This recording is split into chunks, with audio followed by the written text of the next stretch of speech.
Jadi kalau ada kata faradha, ini tuntutannya biasanya fikih atau terkait dengan muamalah, interaksi kehidupan. Ada yang menggunakan kutiba, kataba, kutiba dan turunannya, seperti puasa. Ya ayyuhalladzina amanu kutiba alaikumus.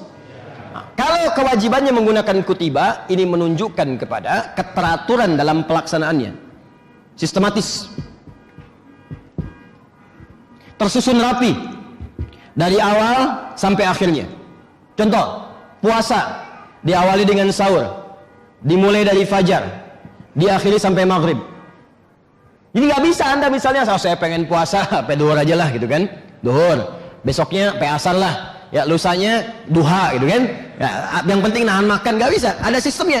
Bahkan saat puasa pun bukan cuma menahan lapar dan haus, dibuat sistem yang rapi oleh Allah. Ya, kalau kalian malamnya ini kerjakan tarawih, siang harinya ini kerjakan amal saleh, jauhi maksiat, ini yang dilakukan, ini yang ditinggalkan. Karena sistemnya rapi dari awal sampai akhir, maka disebut kewajibannya dengan menggunakan kutiba. Kenapa nggak pakai faradha ya Ustadz? Karena puasa itu udah dikenal, udah paham semua. Di sebelum ada ayat ini pun orang-orang Yahudi sudah puasa, Nasrani sudah puasa, bahkan yang Hindu punya puasanya, yang Buddha punya puasanya, ya orang-orang Yunani ada puasanya, sudah kenal dengan puasa. Tapi tidak semulia dengan Ramadan yang diturunkan oleh Allah Subhanahu wa taala. Kata Allah, saya akan turunkan satu puasa yang beda sistemnya dengan yang lain, yang rapi susunannya, yang sempurna pahala dan batas-batas serta manfaat dalam kehidupannya. Tapi kalau ada kalimat yang menggunakan kata faradha dan furidha, maka yang ditekankan pengamalan fikihnya. Amalkan ya, amalkan. Yang paling dahsyat salat. Karena salat itu menggabungkan keduanya. Disebutkan kata-kata baknya atau turunan dari kata itu, dan disebutkan kata faradhanya. Buka Quran surah keempat ayat 103, paling kanan pertengahan. Salat ini menggabungkan dua kata ini. Yuk kita baca ayatnya. Fa idza qadaytumus salata, kalau Anda sudah selesai menunaikan salat, fadhkurullaha, maka segera berzikir kepada Allah. Jadi kalau sudah selesai salat, assalamualaikum warahmatullahi, assalamualaikum warahmatullahi, zikir. Zikir itu banyak. Ada kalimat thayyibah, subhanallah, alhamdulillah, astagfirullahaladzim, astagfirullahaladzim, astagfirullahaladzim, la ilaha illallah wal hayyul qayyum wa atubu ilaih. Atau kalau mau singkat, astagfirullah, astagfirullah, astagfirullah, Allahumma antas salam, minkas salam, tabarakta ya dzal jalali wal ikram, yang singkat. Kalau mau dipadukan dengan doa yang lain, Allahumma antas salam, minkas salam, wa ilaika ya'udus salam, fa hayna rabbana bis salam, wa adkhilna jannata darus salam, tabarakta ya dzal jalali wal ikram. Ya, yang singkat tadi ada di hadis Muslim, nomor hadis 571. La ilaha illallah wa la syarikalah, lahul mulku wa lahul hamdu wa ala kulli syai'in qadir. Hadis Muslim hadis 573. Ya, masuk kemudian ke subhanallah, Allahu akbar, al-ikhlas, falaq, an-nas, ayat kursi dan sebagainya. Jadi zikir itu bisa thayyibah, ya, baca Quran itu zikir. Quran surah ke-15 ayat 9. Mengulang Quran itu zikir. Mengulang, menghafal Quran surah ke-4 ayat 17, 22, 32, 40, zikir. Berdoa zikir, makanya boleh salat berdoa. Karena doa disebut zikir. Quran surah ke-7 ayat 205. Wadhkur rabbaka fi nafsika tadarruan wa khifatan wa dunal jahri minal qaul. Boleh. Makanya Nabi pun berdoa setelah salat. Di mana ditemukannya? Buka Ibnu Majah, nomor hadis 925. Doa Nabi singkat dan padat. Ya, kalau memang itu diperlukan sama. Allahumma inni as'aluka ilman nafi'a wa rizqan thayyiba wa amalan mutaqabbala. Kalau Anda pengen yang lain karena belum ada yang disebutkan di zaman Nabi, silakan tambahkan. Zaman Nabi nggak ada ujian, UAN nggak ada, UAS nggak ada, UMPTN nggak ada. Anda sedang kuliah, pengen doa setelah sholat, silakan. Ya Allah, mudahkan ujian saya ya Allah. Ya, tapi yang bagus. Jangan Anda sendirian. Ya Allah, mudahkan untuk saya, sulitkan bagi yang lain ya Allah. Luluskan saya yang lain jangan ya Allah, supaya saya nggak ada saingan. Nggak boleh. Minta yang baik-baik. Minta. Boleh, silakan. Nah, yang paling menarik, fadhkurullaha qiyaman wa qu'udan wa ala junubikum. Kalau Anda selesai sholat, walaupun buru-buru, tidak menghalangi Anda untuk zikir. Anda pengen cepat-cepat, ada dinas, ada pekerjaan, tapi kan sambil jalan bisa berzikir. Apa nggak bisa dari berdiri sampai ke tiang masjid sana baca istighfar, astagfirullah, astagfirullah, astagfirullah. Sambil ke mobil, subhanallah, subhanallah, subhanallah. Sambil berjalan silakan. Duduk kalau tenang silakan. Sambil baring silakan.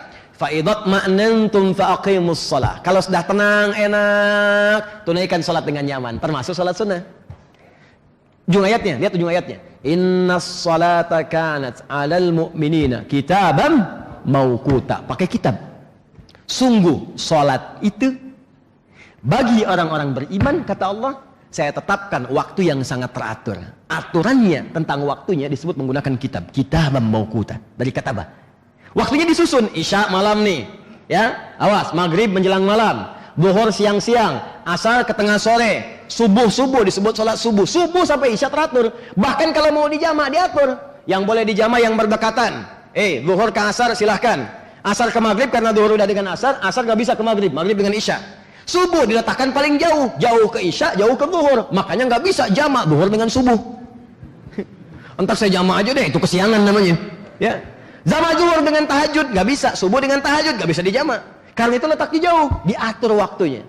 Bahkan ketika ditekankan kalimatnya menggunakan farada, innalladzi farada 'alaikal qur'ana laradduka ila ma'ad. Kata Allah Muhammad, aku yang mewajibkan semua hukum dalam Al-Quran, aku pasti akan mengembalikan engkau pada kematian. Nabi pun, itu ditegaskan oleh Allah Muhammad. Kalaupun kami nabi, kamu nabi, tetap kamu beramal. Dan saya wajibkan kau beramal. Anda bayangkan ya, Nabi Muhammad itu orang paling takwa, terjamin surga. Ini satu-satunya nabi yang sebelum wafat, surganya sesurat turun. Sebelum wafat turun sesurat. Inna a'tainakal kautsar fasalli lirabbika wanhar inna syani'aka huwal abtar. Itu satu surah tentang surga. Makanya Al-Imam Asy-Syafi'i berfatwa dengan bismillah dijaharkan di dalam salat karena mengambil riwayat ketika hadis ini turun.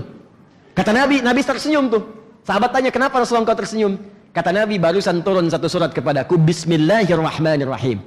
Inna a'tainakal kautsar fasalli lirabbika wanhar inna syani'aka huwal abtar. Kata Imam Asy-Syafi'i, karena Nabi Muhammad ketika membaca surat itu menggunakan Bismillahirrahmanirrahim dengan kalimat jahar, maka beliau berfatwa dengan jahar. Ahmad bin Hanbal dengan sir, silent. Ya, Imam Malik, Imam Abu Hanifah tidak membacakannya. Abu Hurairah baca rakaat pertama jahar, selanjutnya tidak, karena ada 70 hadis tentang basmalah di sini. Tapi poinnya, surah Al-Kautsar, satu surah yang diturunkan menjamin Nabi masuk surga dengan semua kenikmatan yang paling indah. Satu-satunya Nabi yang akan diberikan nikmat surga sampai merasa puas, Nabi Muhammad. Di surat Ad-Duha, wala saufa yu'tika rabbuka fatarda. Muhammad jangan khawatir, entar kalau sudah ke surga, saya berikan kau nikmat sampai puas. Padahal kaidah nikmat itu nggak ada yang puas. Orang tuh kalau sudah dapat nikmat nggak pernah puas, Bu, Pak. Nih saya contoh ya. Anda tuh dapat sepeda nikmat bukan? Nikmat. Kalau sudah dapat sepeda, puas nggak? Biasanya kalau dapat sepeda pengen apa? Motor. Makanya disebut sepeda dan motor, disingkat sepeda motor. Udah punya motor pengen apa? Mobil. Udah punya mobil pengen apa? Kereta. Naruh di mana? Tuh. Udah pengen kereta, pengen pesawat, nggak pernah puas. Jadi sifat nikmat tuh kalau diberikan selalu pengen nambah. Tapi kata Allah, saya akan berikan padamu Muhammad nikmat di surga sampai kamu puas. Sampai mengatakan saya ridha ya Allah, saya puas. Tingkat paling tinggi cuma Nabi Muhammad. Tapi sedahsyat nikmat itu pun tetap ada ketegasan dari Allah. Kata Allah, innalladzi farada 'alaikal Qur'an farada 'alaikal Qur'an wa radduka ilal ba'd. Muhammad, walaupun statusmu nabi, statusmu rasul, tetap aku wajibkan engkau untuk beribadah sesuai dengan semua syariatku. Dan ingat, engkau akan wafat. Nabi aja disebutkan kalimat begitu, apalagi kita yang bukan nabi. Tunjukkan pada saya ada ayat yang menjamin Anda langsung masuk surga. Tunjukkan pada saya ada ayat yang mengatakan pada Anda, engkau Joni, saya akan masukkan ke surga sampai puas misalnya. Nggak ada. Karena itu tuntutan beramal lebih maksimal pada kita. Yang paling dahsyat, sholat menggunakan fardhu pada kewajibannya dan menggunakan keteraturan pada waktunya. Makanya kalau ada orang yang nggak sholat tuh aneh.